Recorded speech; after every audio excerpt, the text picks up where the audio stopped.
Hey, what's up, fellas? It's the 3rd of October. It's almost 12 o'clock here now. It's later.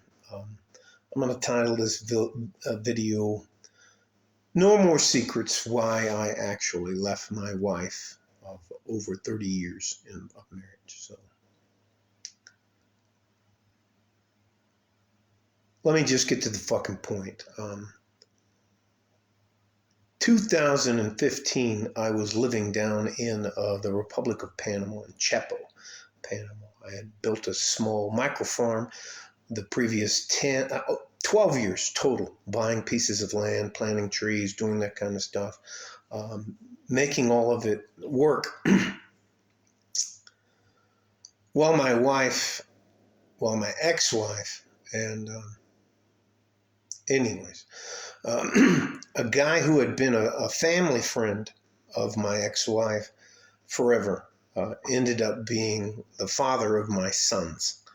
So why I left Panama is because he and some of his friends decided that it was time for me to leave, and they had no more use for me. So this man told me to my face that he was the father of both of the young men that I thought were my sons were not my sons. So I come back to Manassas, Virginia in 2015, and I don't tell my ex-wife, anything.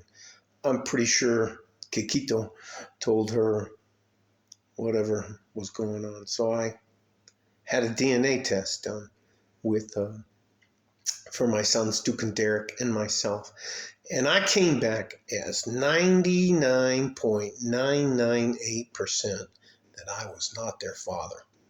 Mind you, I've raised them. My oldest son, it's not my son, the oldest boy, Duke, is graduated college. He's graduated college. The youngest boy, Derek, is, and they're doing fantastic. And I don't wish they didn't have anything to do with this, and it is what it is. So now in 2015, I lied and I told you guys that I told my wife she had to lose weight and get in shape. I just couldn't take it. So I started making a plan to leave. And what I did is I researched and researched the best place for me because of the amount of Spanish I speak, and I decided to come to El Paso, Texas.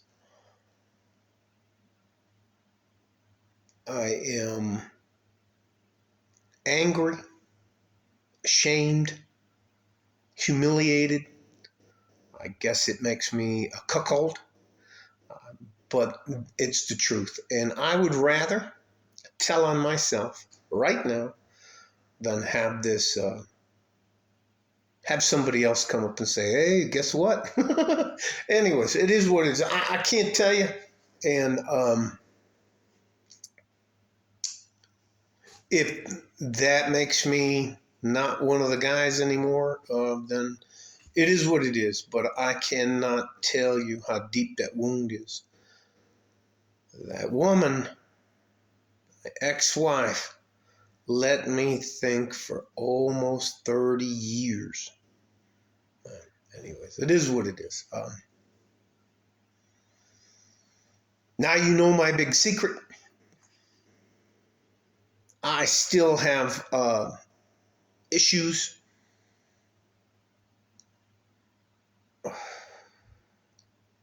in relationships. The relationship I now have with my wife. I have issues with anybody that's been like a lifelong friend. So it is what it is. I don't want any sympathy. I don't want your condolences or anything like that, but I don't want you to think that I'm some sort of super alpha guy. And you know what? I never got my heart broken, all this kind of stuff, and I never got fucking abused and all that kind of stuff. It's one of the biggest reasons it is the biggest reason I'm an advocate for men. I can't tell you how I felt when I found out. You know, my wants and desires at that time have nothing to do with the clinical DNA results. So And simply, I got to tell you, one of the things I got into I've never told well, I have. Earlier today, I told my wife, Maria, what has happened. And anyways, it's Taco Tuesday. We'll go out and have tacos. But anyways, all that to say this.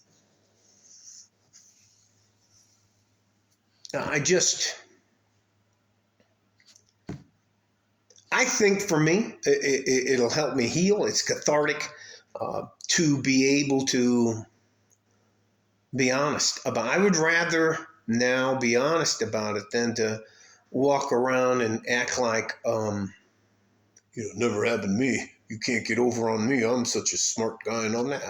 Nah, can't even fucking tell you. Can't even fucking tell you. You gotta be, I mean, I moved in less than a year, ended my marriage, left my ex-wife, and moved from Manassas, Virginia to El Paso, Texas to restart my life, and with the chance to have a better life, which I have now. So anyways, it is what it is.